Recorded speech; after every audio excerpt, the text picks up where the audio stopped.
Hello दोस्तों, आपका स्वागत है मेरे यूट्यूब चैनल मॉडर्न पैथोलॉजी पर। आज का मेरा टॉपिक है डेंगू फीवर की विभिन्न अवस्थाएं।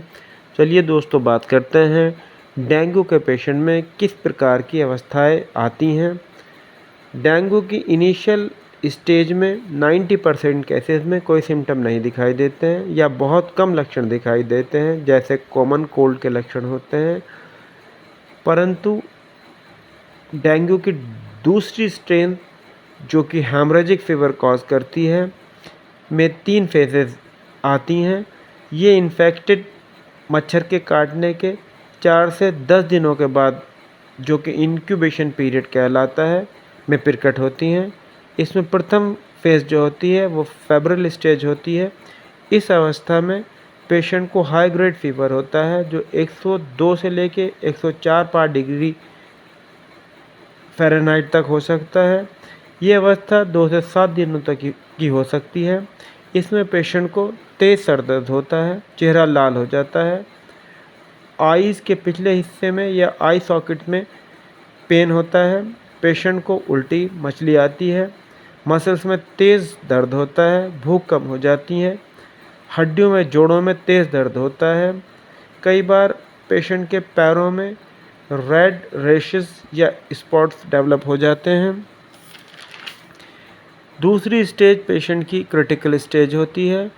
इस फेज़ में पेशेंट को क्लोजली मॉनिटर करना होता है।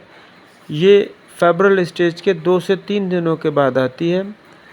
इसमें पेशेंट को लगता है कि मेरी स्थिति ठीक है और मैं ठीक हूँ, परंतु यहीं पर चूक हो जाती है। इस स्टेज में कॉम्प्लिकेशन हो सकते हैं, जैसे शॉक ऑफ हाई फीवर या शुरुआती ब्लीडिंग, प्लाज्मा का लीकेज जो कि वेसल्स की परमेबिलिटी बढ़ने के कारण होता है।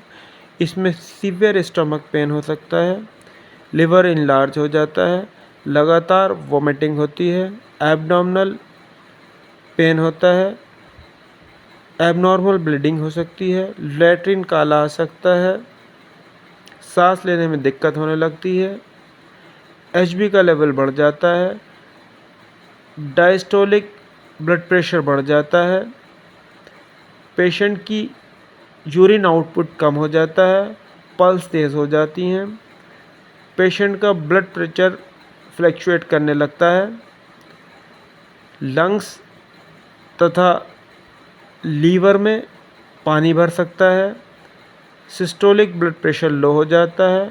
इस लो ब्लड प्रेशर के कारण या हाइपोटेंशन के कारण इरिवर्सिबल शॉक की स्थिति आ जाती है। ये स्थिति लाइफ थ्रेटनिंग हो सकती है, पेशेंट की डेथ भी हो सकती है।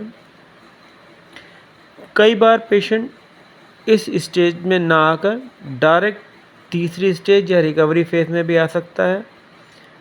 इस स्टेज में पेशेंट की स्थिति में धीरे धीरे सुधार आने लगता है। इस फेज़ को रिकवरी फेज़ कहते हैं। इसमें पेशेंट की वॉल इंटेग्रिटी नॉर्मल होने लगती है, जो फ्लूइड लीक हुआ था वो रीअब्सॉर्ब होने लगता है, लीवर का साइज़ नॉर्मल होने लगता है, पेशेंट का टेम्परेचर नॉर्मल हो जाता है, धीरे धीरे भूख लगने लगती है, पल्स रेट भी ठीक हो जाता है। पेशेंट को इस अवस्था में आराम की सलाह दी जाती है तथा सही डाइट लेने पर पेशेंट धीरे धीरे ठीक हो जाता है। आज के लिए केवल इतना है। यदि दोस्तों आपको मेरे द्वारा दी गई जानकारी अच्छी लगी हो तो कृपया मेरा चैनल सब्सक्राइब कीजिए, लाइक कीजिए, बेल का बटन दबाइए। धन्यवाद।